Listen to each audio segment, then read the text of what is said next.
La teoría documental es una teoría que nace en el trabajo de muchos autores, ¿ok? Es algo que viene por ahí por el siglo XVII.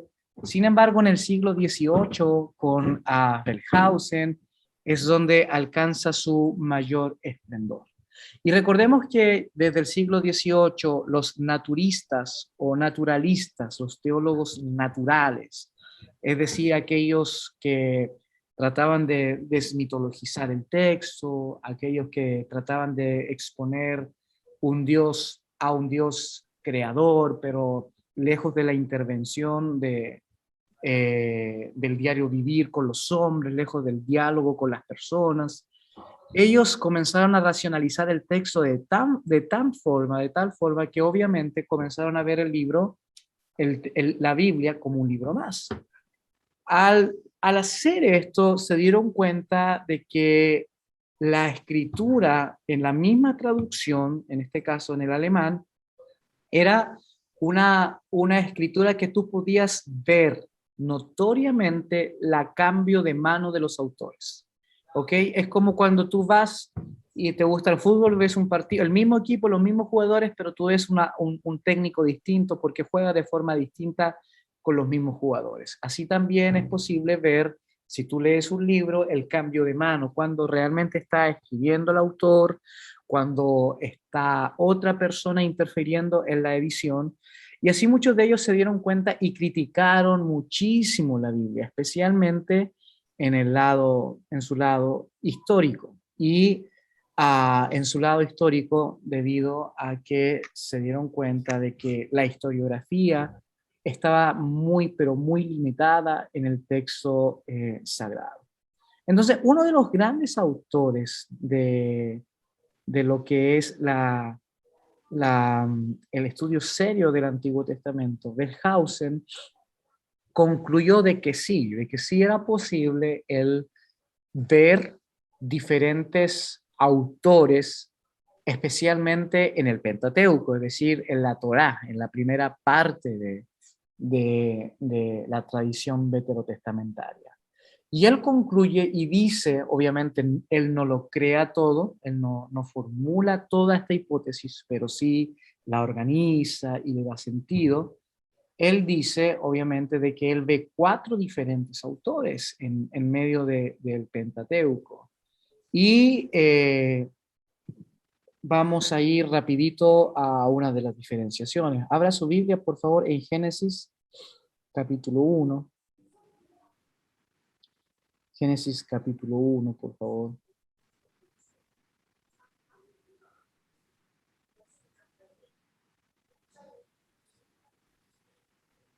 Y Génesis capítulo 1 dice, en el principio, verso 1, creó Dios los cielos y la tierra, no tenía forma, la tierra no tenía forma y estaba vacía, y la oscuridad cubría las aguas profundas, y el Espíritu de Dios se movía en el aire sobre las superficies de las aguas.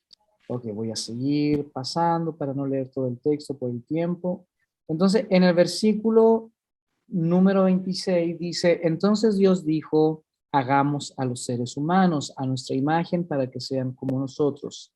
Ellos reinarán sobre los peces del mar, las aves del cielo, los animales domésticos, todos los animales salvajes de la tierra y los animales pequeños que corren por el suelo. Así que Dios creó los seres humanos a su propia imagen, a imagen de Dios los creó, hombre y mujer los creó. Bueno, ustedes pueden seguir leyendo el verso 28, 29. Sin embargo, los autores comenzaron a darse cuenta de que el relato de la creación del Antropos no solamente era una singularidad en el texto bíblico, sino que también encontrábamos un segundo relato con algunas características parecidas, pero otras muy, pero muy diferentes. Vaya a Génesis capítulo 2, por favor.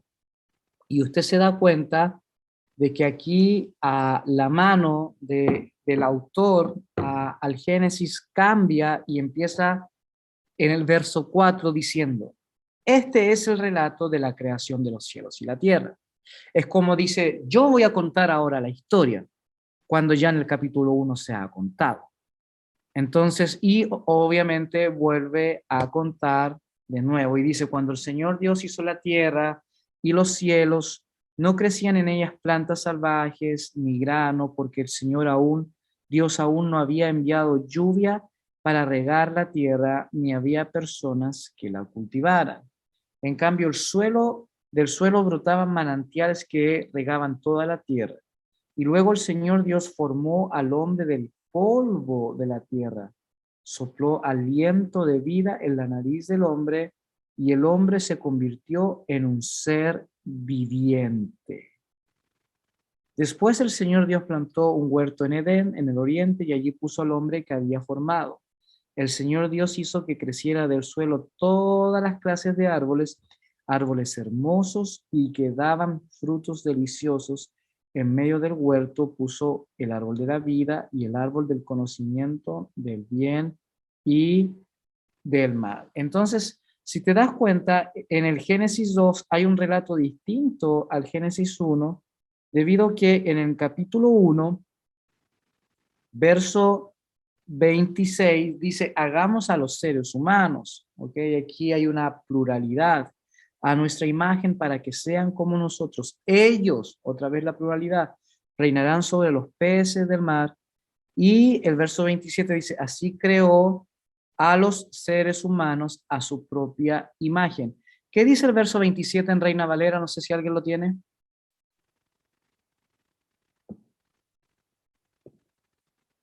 ¿El 2:27? El 1.27. 2:27. 1.27. 1:27. Yo lo tengo. Ya. 1:27. Y creó Dios al hombre a su imagen. A imagen de Dios los creó, varón y hembra los creó. Ok, mire, esto es muy importante, porque el relato de la creación en el capítulo 1 habla de que fueron creados al mismo tiempo. Varón y hembra los creó. El capítulo 2 no. El capítulo 2 dice que fueron creados primeramente el hombre y después fue creada la mujer. ¿Ok? Entonces, ahora que alguien me lea, por favor, Génesis capítulo 5, verso 1 y 2.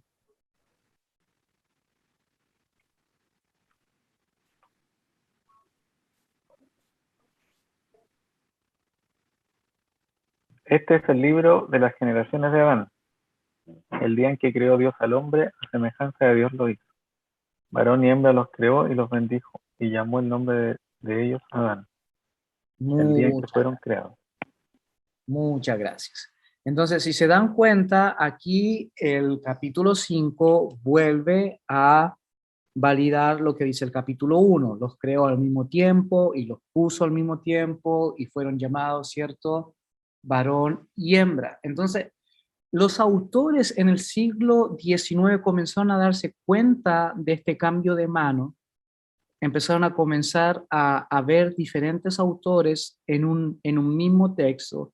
Y si tú lees, por ejemplo, el libro de Éxodo, te vas a dar cuenta de que hay momentos donde, ahora por el tiempo no lo vamos a hacer, pero podríamos buscarlo donde hay versículos donde dicen, y así se llamaba antes el lugar, o se dice, porque así era antes. Entonces, siempre el autor constantemente está hablando de que él está mucho, mucho después o muy posterior al suceso o incluso al momento de cuando fue escrito.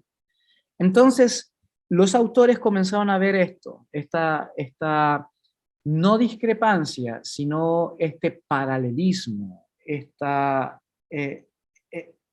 forma de poder escribir algo, pero después escribirlo de otra forma. Entonces, algunos que eran teólogos, cierto, que defendían el texto bíblico y su historicidad decían no, que simplemente lo que muchos decimos nosotros, ¿no? Que el capítulo 2 es simplemente un resumen del capítulo 1, que el capítulo 2 cuenta con mayor detalles lo que pasa en el capítulo 1, que el capítulo 1 es bien amplio, el capítulo 2 es más detallado, o simplemente el capítulo 2 es una, como dice, es una síntesis. Sin embargo, en el siglo XVIII y XIX, los estudiosos del texto veterotestamentario no vieron eso, ellos vieron diferentes manos. Y Wellhausen dice de que él ve 4 diferentes manos en el Pentateuco. ¿Ok? Entonces, obviamente, al enseñarles yo esto, no quiere decir que esté de acuerdo con esto, pero sí es mi deber enseñarles porque ustedes deben de conocerlo, de saberlo, de poder interiorizarse y manejarlo de una forma bien, bien suficiente, bien completa. Entonces dice, alrededor del año 950 tenemos en primer lugar al Yavista. Y los alemanes, esto es una escuela alemana, le pusieron, ¿cierto?, la tradición J o J, de donde proviene el nombre Yahvé. ¿Y por qué le pusieron Yavista? Porque en este contenido, según Wellhausen, es el nombre de Yahvé, es donde se expone con mayor vehemencia. Yahvé está en todo lugar. Recuerda que Yahvé es el nombre más cercano que nosotros tenemos en la tradición veterotestamentaria para llamar a Dios, siendo el más lejano el tetragrammatón, ¿cierto? Las 4 letras hebreas sagradas. Elohim es un nombre más distante, incluso se le podía decir Elohim, incluso a dioses que no era el Dios de Israel. Entonces, porque tenía la raíz, ¿cierto?, cananea de El, que significaba deidad o Dios. Sin embargo, Yahvé pareciera ser que es exclusivo y es obviamente una interpretación o una traducción del tetragramatón que muchos de ustedes ya conocen, ¿no? Que es la Y, la H, la W y la H. Entonces, este tetragramatón, por alguna u otra forma, se puede traducir como Yahvé en su traducción más limpia, o Jehová, como lo hacen la mayoría de las traducciones en español de corte protesta. Isma, el hermano Jorge tiene una consulta. Ok. Sí, adelante. Gracias, Pastor Matías. Gracias, Pastor Matías. Pastor Ismael, Sí. ¿Yahvé es lo mismo que Yahweh o no es lo mismo? Sí, es lo mismo, diferente pronunciación, ¿no? Ah, ya, Pastor, que tenía esa duda yo, como Sí, lo he escuchado varias veces la palabra en hebreo, pero no es lo mismo. sí, Yahweh o Yahvé. sí, es lo mismo. Ya, Pastor. Gracias, Pastor. Muy amable. De nada, gracias. Pastor, Bien, tengo otra entonces, pregunta cortita.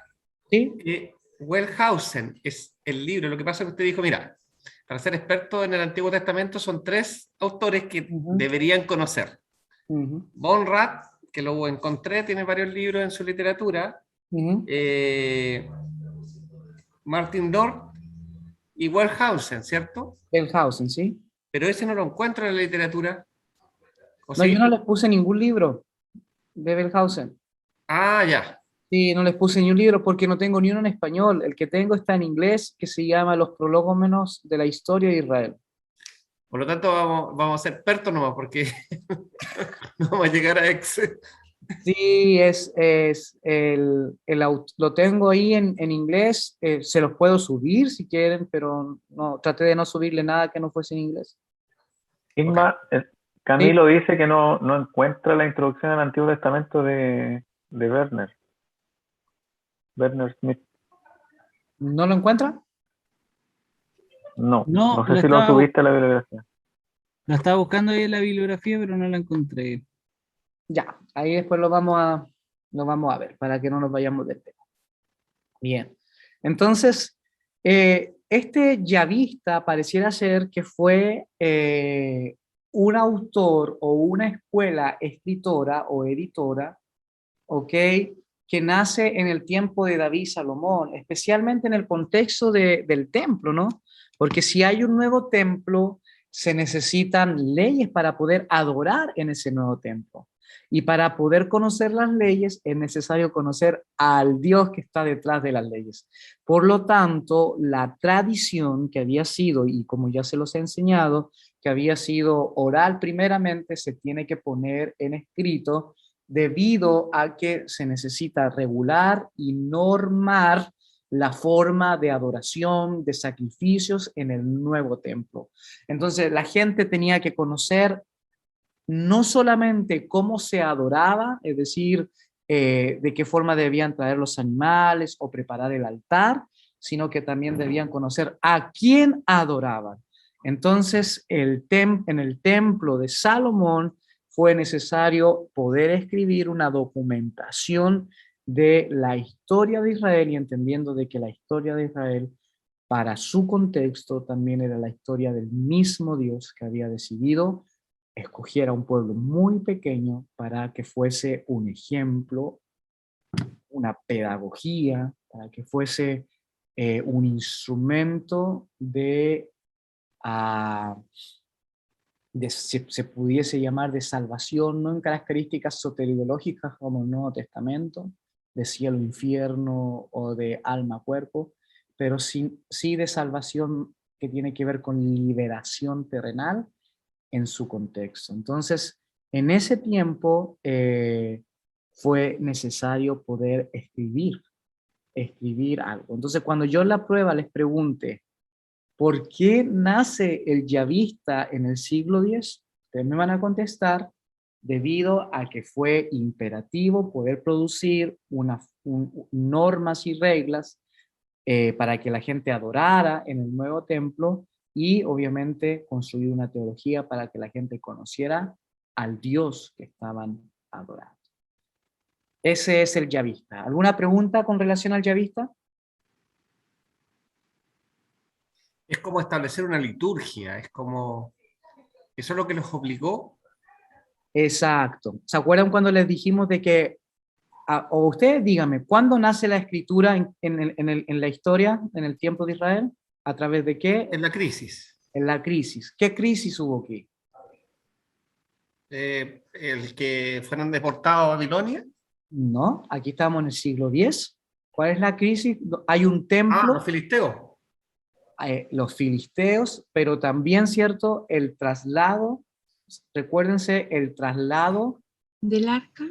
exacto, el traslado de un pueblo que por siglos adoró en un tabernáculo, en una carpa, que no está acostumbrado a un templo y que ahora, cierto, debe ir al templo y pagar dinero, llevar animales, es complicado, es una transición eh, que necesita un documento que valide todo eso, que necesita una constitución. Y la constitución ahora es el yavista. Isma, En esta teoría. Sí. tengo una consulta. Uh-huh. ¿Me puede aclarar un poco esta tabla de Wellhausen? En lo siguiente, a ver, él dice, hay un escritor que es yavista, ¿cierto? Por las cosas que tú estás diciendo ahora, que en el tiempo que escribió era con un cierto propósito, ¿cierto? Tiene un cierto tinte, un cierto impronta, ya. El punto es cómo comprobamos que esa teoría tiene un sustento desde lo bíblico. ¿Por qué yo lo digo? Porque a mí me suena un poco como utilizar un método casi deductivo de extraer la información. Es como, por ejemplo, yo, lo que hiciste tú en el Génesis, identifico ciertas cosas, ciertos detalles, ciertos puntos, y lo extrapolo como un cono hacia arriba y digo, ya. Entonces, a partir de los puntos digo, ok, tengo unas visiones distintas, pero no es como al revés, no es como decir, voy a la Biblia, veo las visiones y las compruebo con puntos, ¿me entiendes? No sé si estoy muy desorientado, pero... No, está bien, está bien. yo creo que esa es una de las preguntas, ¿por qué la teoría documentaria está tan ah, desvalorizada en estos tiempos, ¿no? Ya uno, por lo menos yo no, no comulgo con ella.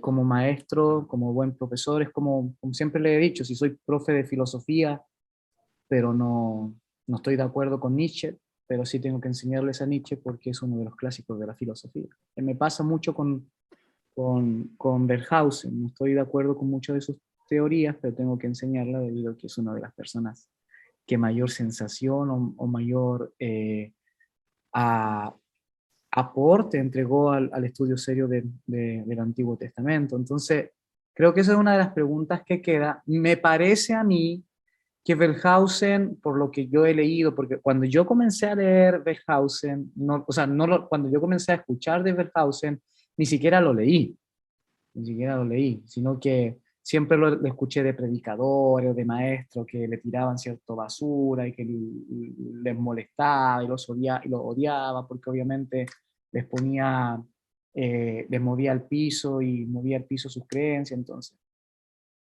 Pero hasta que al final yo leí el libro, me compré el libro aprovechando que son los libros antiguos como no tienen derecho de autores tan pesados, son re baratos, creo que me costó como $3.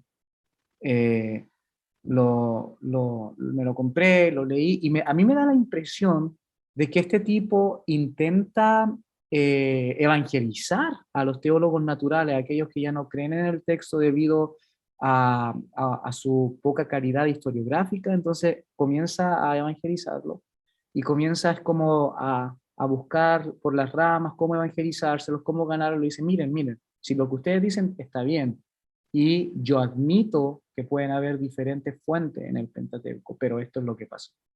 Entonces, lo que hace Wellhausen es que él ve en el texto bíblico, primero, todos, todos los capítulos donde aparecía el nombre de Yahvé, especialmente en el Pentateuco.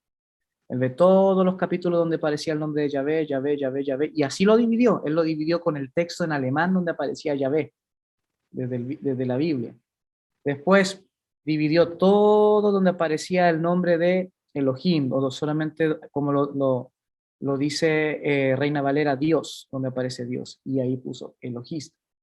Entonces, él trató de hacerlo desde el texto bíblico, pero quedan preguntas en el aire. Ese fue su intento. ¿Tú qué podrías agregar a eso, Matías?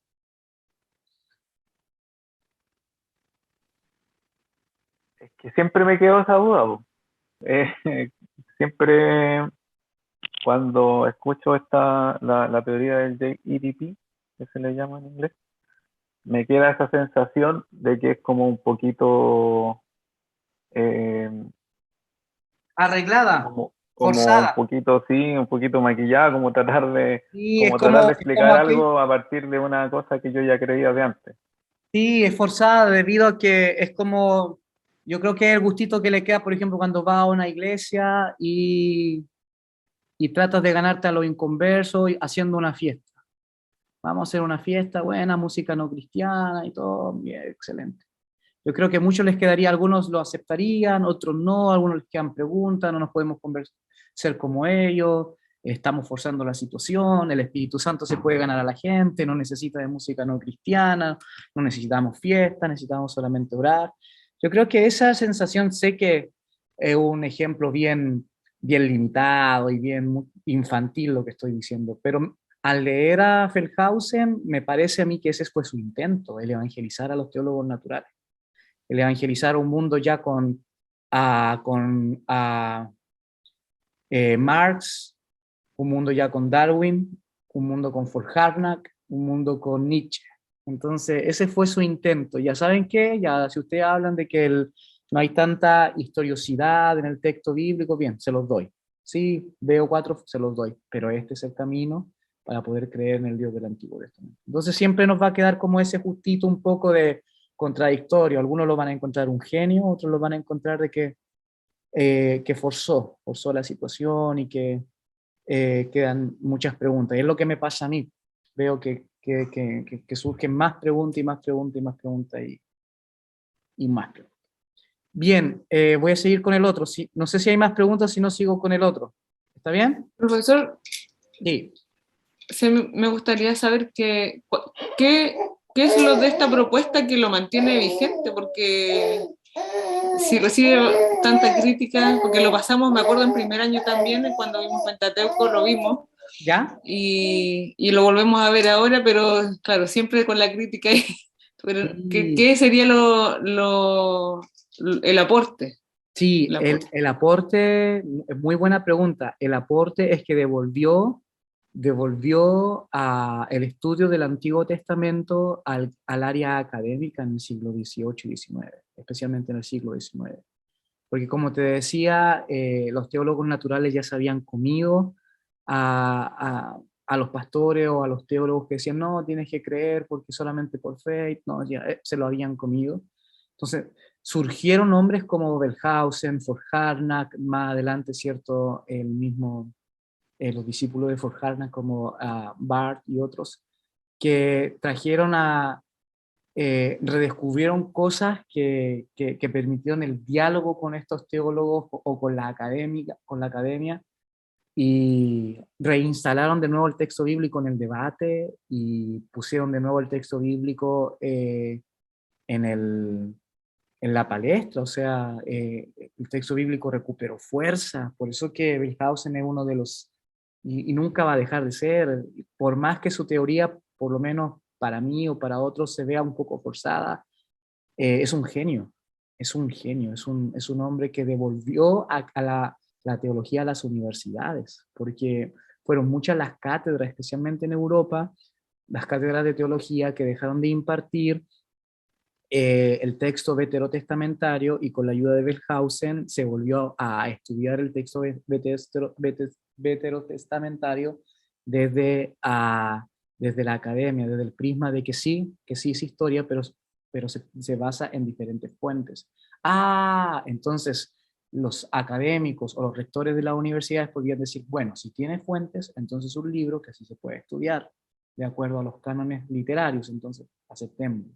Entonces, su importancia es una importancia increíble, más allá de lo que nosotros podamos decir ahora, casi 200 años después, es una importancia que no tiene límites, porque devolvió el texto sagrado a la academia, a las universidades. Yo veo otra cosa además. Yo creo que Wellhausen, desde mi perspectiva, se extremizó un poco en lo que él vio de la escritura. Entonces, es como que él identificó ciertos patrones como contrapuestos, que no necesariamente son contrapuestos. O sea, hay formas de explicarlo, bueno, hay varias discusiones en varias partes, pero es como que vio contraposiciones y esas inquietudes las extremizó y transformó esas contraposiciones en cuestiones bien marcadas. Ya, esta es una escuela, esta otra escuela, esta otra escuela y esta es otra escuela. Entonces, como que la dejó súper rígido, como que por eso insisto, como que extremizó lo que él vio. Pero si no lo hubiese extremizado, yo creo que el aporte mayor está en el hecho de que él fue capaz de darle a la teología ese sentido de que la escritura se desarrolló, que tiene un desarrollo, que no es que Moisés se sentó y escribió los 5 libros de un día para otro, sino que hay tradiciones y que se fue desarrollando la revelación.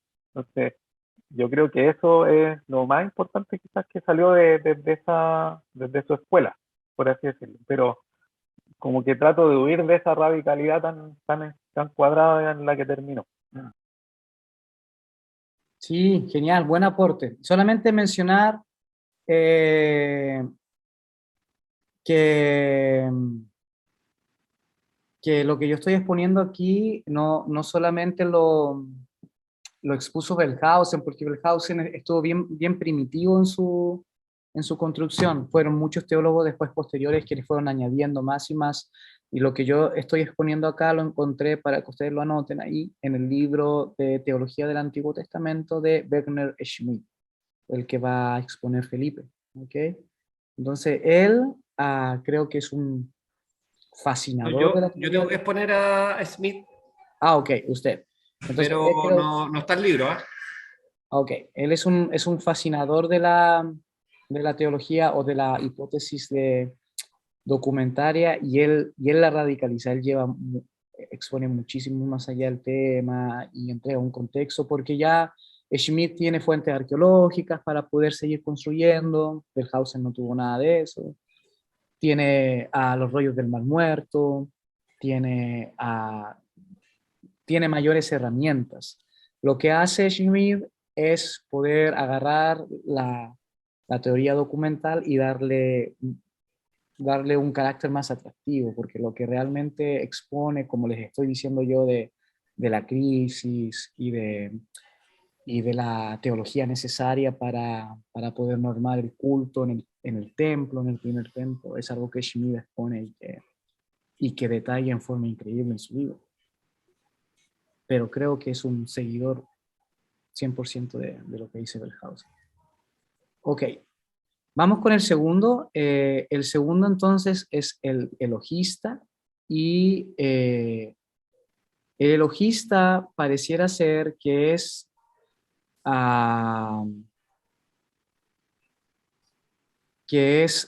diferente al yavista debido a que aquí el nombre de Dios es un nombre un poco más distante.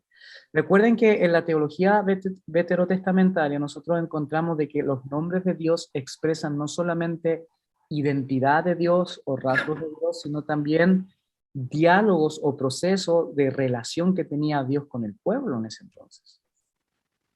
Si entendemos esto, no solamente los nombres nos van a dar la identidad de Dios, sino que también nos van a dar la identidad del pueblo o del proceso de fe en lo que ellos estaban viviendo. Y nosotros entendemos aquí, por ejemplo, de que en el siglo IX antes de Cristo, donde aparece el profetismo escrito con grandes profetas como Amós, Miqueas, estos hombres van a cambiar la forma de ver a Dios y van a ser muy radicales porque el elogista está 100%, y no lo puse aquí, bueno, parece que más adelante lo pongo, está 100% destinado a poder ser una voz que anuncia y denuncia los pecados de Israel. El elogista es aquel eh, es aquel que, que ve cómo el pueblo dialoga con Dios, pareciera ser que tiene una fuente escrita ya, y ve si realmente ese diálogo entre el pueblo y Dios es un diálogo moralmente y éticamente santo. Es decir, los profetas no solamente se preocupen de que Israel o se preocupan de que Israel adore hacia el cielo, sino que también, o vertical, sino que también adore horizontal. Se preocupa mucho del trato entre los israelitas con sus vecinos, se preocupa mucho del derecho, de la justicia, se preocupan mucho con relación al pobre, a la viuda, se preocupan muchísimo con respecto a aquellos que, es cierto, están siendo oprimidos. Y lo vemos con Elías, ¿no? Elías, si tú te das cuenta, tenemos poco material de Elías, pocos milagros, fue Eliseo el que más milagro hizo, pero Elías fue el que se preocupó, por ejemplo, de una viuda. Va y le pone atención al hijo o resucita al hijo de una viuda, de una viuda, de una viuda. Usted dice que sí, una viuda era necesitada. No, en ese contexto las viudas no eran necesitadas, pero no eran atendidas por los profetas. Vas a Elías, se enoja o denuncia el robo que hace el mismo rey de Israel, Acab, donde le quita, cierto, una parcela a un campesino. Entonces, ¿por qué tenemos a un hombre como Elías preocupado porque el rey ¿cierto? El rey de Israel, que es el dueño de todo, le quita una simple parcela a un hombre? para Elías es importante. Es importante la viuda, es importante el campesino, ¿cierto? Que el Se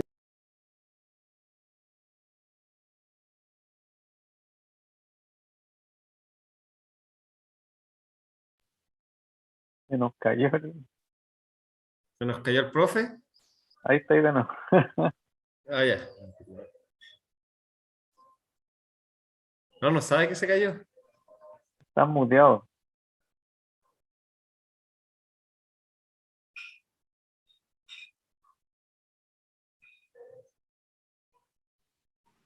¿Me escuchan? Hazle señas. Ahí sí. Ahí sí. Me caí. ¿Dónde quedé? Y Elías se preocupaba de la viuda y del campesino. Sí, eso, gracias. Entonces, ahí usted se da cuenta de que el elogista está preocupado mucho en la ética y en la moral. No como el yavista, que está preocupado, vayan al templo, adoren, hagan el sacrificio, excelente, con eso están arreglados. El elogista no va más allá. ¿De qué le sirve ir al templo, hacer el sacrificio? ¿De qué le sirve, cierto, hacer el hacer todas las cosas perfectamente como el yavista les dijo? Lo que necesitan ahora es preocuparse en llevar esa fe que hacen visible en el templo, en su diálogo o en su socialización, en su compartir con las demás personas. Entonces tú te das cuenta de Amós que fue uno de los grandes profetas del siglo VIII también, a finales del siglo IX también se preocupa por lo mismo. Entonces, después Miquea también. Entonces ahí tú te das cuenta, hay un cambio de paradigma y esa es la evolución del término profeta que yo les había enseñado en unas clases antes. Ok, ¿alguna pregunta sobre el elogista? Preguntita, ¿se entiende? Entonces, si en la prueba les preguntamos por qué nace el elogista, entonces ustedes me van a responder, nace, ¿cierto? Por la necesidad de poder, por la necesidad de poder tener una ética y una moral en la vida cotidiana o social del pueblo. Tenemos entonces en tercer lugar al deuteronomista. Y el deuteronomista pareciera ser que es distinto porque sigue una tradición que obviamente, por eso se le llama deuteronomista, que es 100% el Deuteronomio. Y este Deuteronomio pareciera ser que es el libro que se encuentra en el año 721 a.C., cuando Josías está arreglando el templo y dice que se encuentra el libro de la ley. Y este libro de la ley no fue el Pentateuco completo, sino que fue el libro de Deuteronomio para Wellhausen y para la mayoría de los teólogos. Yo creo que incluso hay teólogos que ni siquiera concuerdan con Wellhausen, que se ponen de acuerdo de que fue el libro de Deuteronomio el que se encontró. Y eso cambió todo y se dieron cuenta no solamente de que su socialización o su ética, como lo expuso el elogista, la que debía ser arreglada, sino que también habían otros principios, otras cosas que tenían que vivir ahora de carácter de nuevo individual, pero ya no en el templo, como se exponía el yavista, como lo exponía el yavista, sino de carácter individual entre la persona y Dios, pero en su vida diaria, en su casa, con su familia. Por eso dice el deuteronomista, y enseñarás esta ley a tus hijos y los hijos de tus hijos, y la escribirás en las puertas de tu casa, y habla sobre las bendiciones. Si haces esto, estas bendiciones te seguirán, o estas maldiciones te seguirán. Ahora vuelve a ser de carácter individual, pero no en el templo, no en lo sacro, no en la religión organizada como lo fue con el yavista, sino cuando nadie te ve, en la familia. Y esto es muy importante porque pareciera ser que el elogista, que es más moral y es más ético, con eso ya está todo acabado. No, de nada nos sirve ser moral y ser ético en público, en la socialización si individualmente esa moral o esa ética no se construye en nuestro diario vivir, en nuestra forma de ser y obviamente en nuestra relación con Dios, porque eso es la base para el Deuteronomio. Cómo yo tener una relación con Dios fuera del templo, fuera del sacrificio, fuera del holocausto. Entonces, cómo tener una relación con Dios individual. Y es muy, pero muy importante en este caso el deuteronomista. ¿Ok? ¿Y alguna pregunta sobre el deuteronomista? Es como una mirada interna de cada persona que Exacto, recoge. es como una mirada un tanto, es una mirada un tanto valórica, pero también, yo no quiero decir espiritual porque obviamente, pero sí es desde la espiritualidad, ya, de la persona, de cómo construye su fe en familia y en su diario vivir. Y me gusta mucho el deuteronomista, porque si no caeríamos en el eloísta en cuanto a todo lo que es la acción social, todo lo que es cierto, la vida en comunidad y todo eso, y que me encanta, porque Israel, la relación de Israel entre Dios y el pueblo se basaba en la vida en comunidad. Pero por eso que era muy necesario el deuteronomista, porque ¿de qué te sirve tener todo bien en comunidad si tu propia fe, si tu propia espiritualidad no está de acuerdo a los mandatos de Dios? Entonces, por eso el deuteronomista es muy especial, porque recuerden que Josías fue un buen rey, fue un rey justo, fue un rey moralmente ético. Josías fue un rey increíble, o sea, adoraba en el templo, vivía una justicia social muy, pero muy marcada, pero aún así encontró el libro de Deuteronomio y se rasgó sus vestiduras, porque se dio cuenta de que por más que su reino era justo u otro, habían abandonado a Dios de una forma muy, muy profunda, porque tenían el templo, hacían los sacrificios, eran justos, trataban de no robarle a la viuda, pero tenían ídolos, pero no le enseñaban la ley a sus hijos, pero tenían más caballos de los que tenían que tener. Recuerden que eso hay un simbolismo detrás de eso, pero las bendiciones del Gerizim no les seguían porque no hacían esto otro, y las maldiciones, ¿cierto?, del Elá les seguían porque sí hacían esto otro. Entonces, Gerizim y Elá, los montes, ¿no? Entonces, el monte de la bendición y el monte de la maldición. Entonces, muy importante el Deuteronomio porque reivindica la adoración individual, que muchas veces se ve menoscabada cuando pareciera ser que todo es comunitario o que todo es social, y no es así. Y no es así, porque por más que podamos nosotros enseñar a la gente o darle de comer a la gente, tenemos que también predicarle el evangelio, ¿no? Es un temazo eso. Y por último está el sacerdotal, que como Wellhausen era alemán, viene de la palabra del priest o del cuello, ¿no? Y por eso le puso P, que tiene que ver con the priest o sacerdote. Entonces, y el sacerdote es post cautiverio. Recuérdense las fechas del cautiverio: 587 a.C. hasta el año 539 o 38 a.C. Nace más o menos en el año 550 a.C. y vemos, ¿cierto?, al Deuteronomio o al sacerdotal siendo el editor final de todo el proceso. ¿Okay? El sacerdotal es el que pone al final las diferentes cosas que nosotros encontramos en el Pentateuco sí, en el Pentateuco.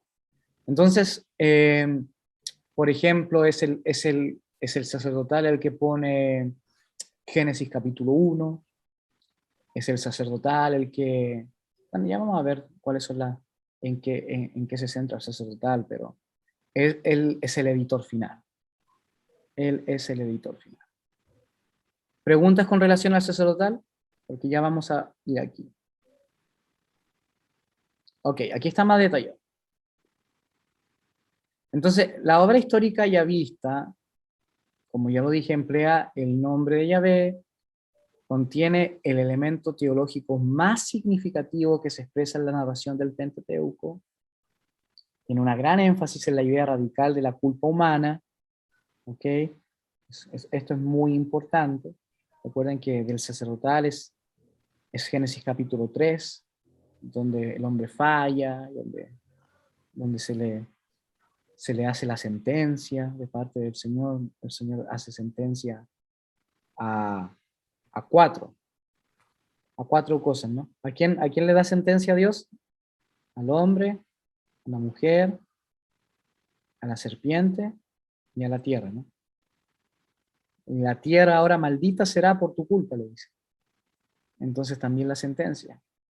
Entonces hay un énfasis en la promesa de bendición sobre todas las familias del mundo. Lo vemos en Génesis capítulo 12. Del Yavista es la historia de Abraham y de los patriarcas. Y es la obra histórica más antigua. Ok, aquí tenemos algunos textos. También enfatiza una historia universal donde Israel es el centro. El Yavista es bien nacionalista, muy nacionalista. Y pareciera ser que finaliza en Números capítulo 22, 24, porque después de ahí ya el nombre de Yahvé comienza a desaparecer. No lo tenemos mucho en el Deuteronomio. Entonces, es algo diferente. Se encuentra entonces solo en Génesis, Éxodo y Números. Levíticos no. En Levítico no. ¿De quién sería, a ver, si no está en Levítico, quién sería el autor principal según esta teoría de Levíticos? ¿Cuál de los cuatro?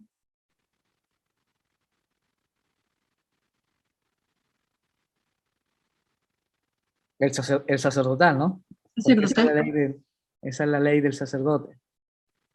Ok, No, aparece... yo no entendí la pregunta. Te fuiste como muy rápido de pronto a hacer Ya, cambio. sí. Si el Yavista está en Génesis, Éxodo y Números, y sabemos que el Deuteronomio fue escrito por el deuteronomista, según esta hipótesis, ¿sí? ¿Quién escribió entonces Levíticos? ¿Cuál de los cuatro? Sacerdotal. Claro. ¿Se entiende ahí mejor? ¿Sí? Ok. El Yavista y el Elohista siempre van a estar en Génesis, Éxodos y Números. El deuteronomista va a estar en Deuteronomio, obviamente. Y el sacerdotal va a estar en Levíticos. No, ahí entendí. Perfecto. Redondito. Énfasis en la creación del hombre y luego el de la mujer. Aquí es muy importante porque pareciera ser que el yavista siempre va a subyugar la mujer al hombre. Y hay teólogos, por ejemplo, como Javier Picasa, como Schmidt. ¿A quién más le leí esto? A Severino Croato. Esos teólogos parecieran ser de que dicen de que subyuga a la mujer al hombre debido a que en el contexto de la creación del templo, la gente de Israel iba a otro templo a adorar a otra diosa. ¿A quién creen ustedes? Astaret. Exacto, ¿cierto? A Cera. Entonces, iban a adorarla. Entonces, obviamente, el yavista le dio con mucho énfasis la categoría de segundo nivel a la mujer, especialmente para aquellos que iban y seguían en adoración a Acera y no iban, ¿cierto?, a Jerusalén a adorar. Y esto sí, por eso le digo que Schmidt tiene mayores recursos porque esto sí es comprobado por la realia y por la data arqueológica, que en el siglo X a.C. hay muchísimas imágenes que se encuentran de acera, o sellos de acera, o inscripciones de acera en la Palestina del siglo X a.C. Y no así de Yahvé. No así de Yahvé. Y, por último, no idealiza a los protagonistas. No los idealiza. Es decir, les cuenta todas sus yayitas como están. Sus pecados. ¿Ok? Todas. La obra histórica elohista emplea el nombre de Elohim, que es un nombre general lejano, como ya lo he expuesto. Aquí no hay ninguna preocupación de los orígenes de Israel, no lo hay. ¿Ok? Entonces, por eso podemos decir que no es tan nacionalista. Se ocupa así de la época patriarcal. Entonces, el elohista, si el yavista habla de Abraham, el elohista va a hablar de Isaac y de Jacob. Ya dijimos que se elabora en el reino septentrional, que significa en el norte, y tiene una relación y afinidad con el profetismo del siglo 9 y 8. Ya les di los ejemplos de Elías, de Amós y de Miqueas. Y, por último, del profeta Oseas. Aparece en el año 800 y 750 a.C. Me encanta el elohista porque muestra un Dios que habla muchísimo, que dialoga, es el Dios que dialoga, es el Dios que se presenta en nombre lejano, pero en diálogo cercano, destaca su trascendencia y la distancia que guarda. No obstante, es un Dios fiel. Es un Dios fiel que también necesita que sus adoradores sean fieles. Por eso les pone muchas pruebas. Por eso vemos que en el libro de Números, ¿no? Que en hebreo significa desierto, es un diálogo de amor entre Israel y Dios, porque a través de la prueba, a través de ese diálogo, a través de ese desierto, se puede comprobar su relación. Destaca la ética en la socialización y el temor a Dios, cosas que ya hemos visto. El sacerdotal emplea el nombre de El Shaddai, y El Shaddai es diferente debido a que su ley es un Dios organizado. Es un Dios, como decía Javier Picasa, que no solamente se da a conocer, sino que te enseña a adorarlo. Te enseña a cómo acercarte a Él en un diálogo de adoración y obediencia. Y esto es muy importante, hermanos, porque en el contexto de los pueblos de la media luna fértil, los demás pueblos no sabían cómo adorar a sus dioses. No lo sabían. E inclusive los encontraban muy cambiables, dioses demasiado temperamentales, dioses que no sabías cómo iban a estar un día, si iban a estar de buenas un día, el otro día iban a estar de malas, dioses muy mudables, que realmente eran un poco bipolar, no sabías cómo abordarlo, pero el Dios de Israel te entregó la ley y te enseñó cómo adorarle, y te dice de que Él no es mudable, que Él, cierto, es eterno y que siempre va a ser el mismo. Entonces no es que un día se va a levantar de mala y te va a hacer explotar un volcán, no es que un día va a estar de mala y te va a traer un tsunami, o no es que un día va a estar de mala y te va a traer un terremoto, sino que simplemente es un Dios que te enseña cómo adorarle, y que si tú sigues ese patrón, ese diálogo de amor organizado en obediencia y en santidad, vas a ser capaz entonces de poder conocer su ley y vivir para Dios. Y ese Dios es el que se revela en el escrito sacerdotal. Y como dice Javier Picasa, para Israel eso era alegría, porque todos los demás dioses eran temperamentales, pero el Dios de Israel no lo era. Era un Dios claro, organizado, santo, 3 veces santo. Era un Dios al que se debía acercar con santidad, y que si tú eres santo y te acercabas con santidad, obviamente todo iba a estar bien. ¿Ok? Entonces, este sacerdotal carece de vida, como les dije, y de plasticidad. tiene mucho énfasis en las genealogías. ¿Alguien me puede decir por qué tiene énfasis en las genealogías, si es sacerdotal?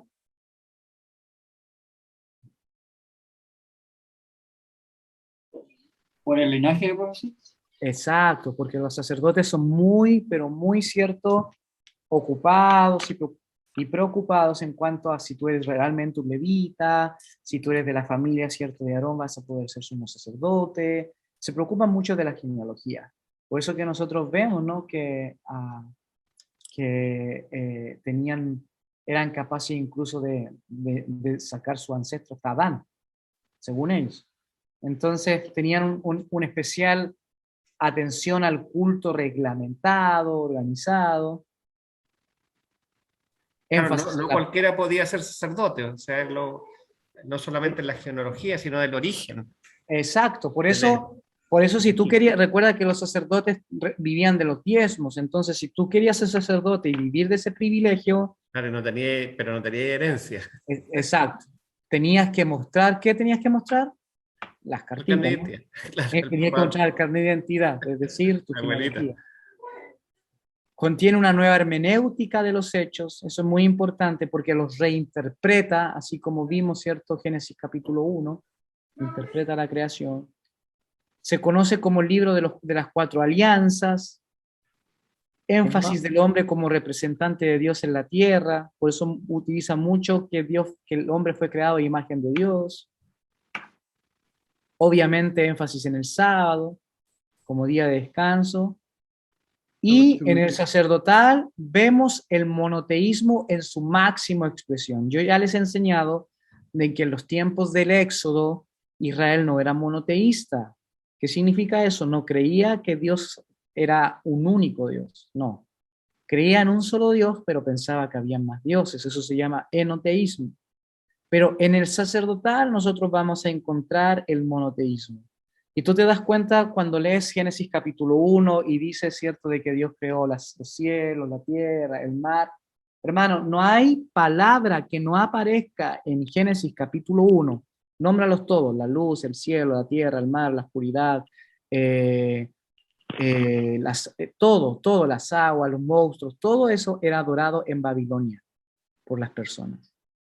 Entonces, para el sacerdotal, todo eso fue creado por Dios. Entonces, todo lo demás es ídolo. Esos dioses, el dios del rayo, de la tierra, del mar, del fuego, los monstruos del mar, el dios de, no sé, los animales que se arrastran, que vuelan, todos esos dioses que eran adorados en Babilonia. ¿Y por qué digo en Babilonia? Porque ya, según esta teoría, el sacerdotal es post-cautiverio.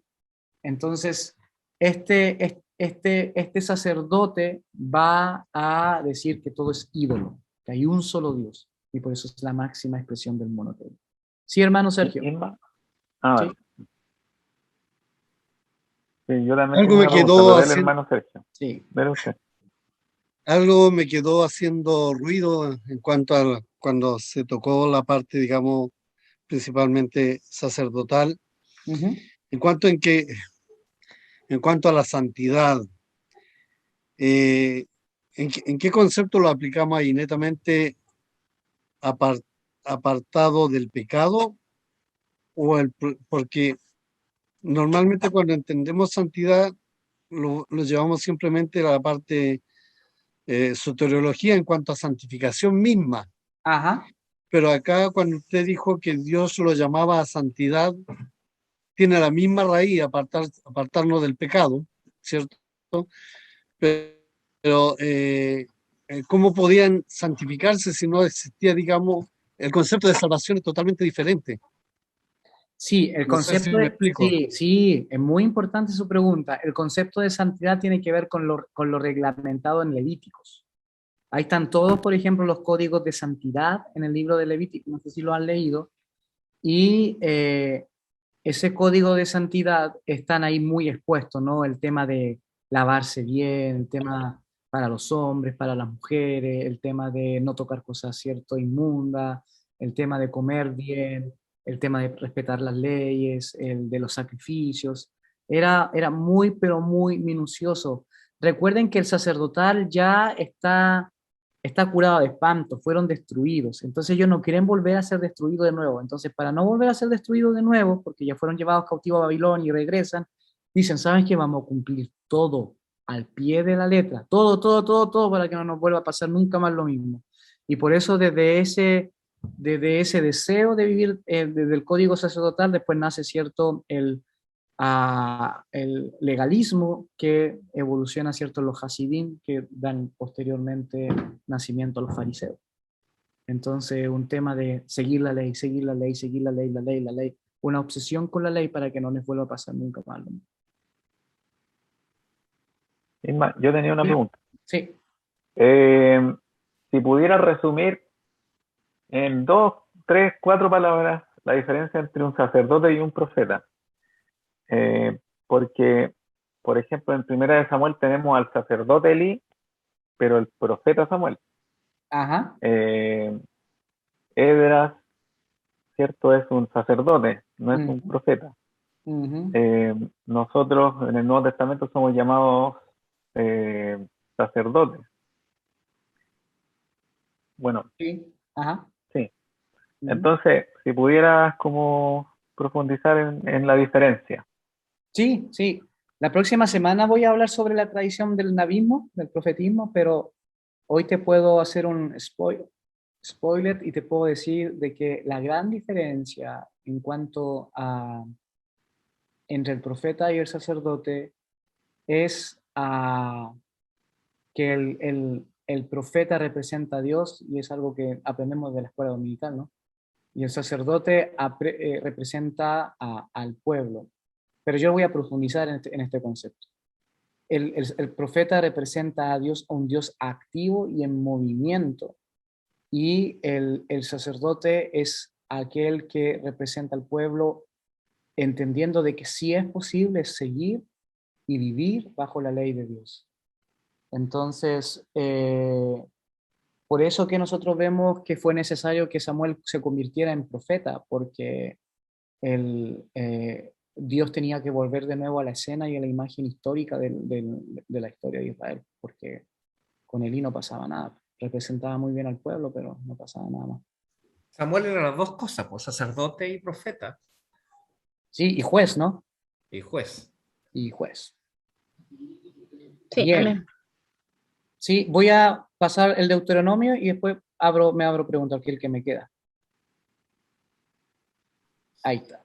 Énfasis en la dedicación total al Dios único, corresponde al quinto libro del Pentateuco, énfasis en el amor de Dios y su bendición al corresponderle, un Dios relacional, como hemos dicho, contiene los discursos de Moisés al pueblo y se relaciona con la forma josiática, es decir, ¿cierto?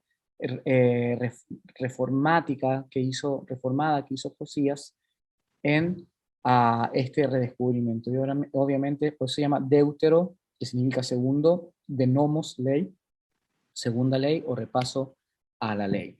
Las ideas centrales son Dios, pueblo, culto, país, rey, profeta, énfasis en la centralización del culto individual, como les dije, énfasis en la unicidad, énfasis en la solidaridad social, leyes humanitarias, los mandamientos del pasado son vigentes en el presente, y el Deuteronomio nos va a dar el nacimiento de las primeras luces,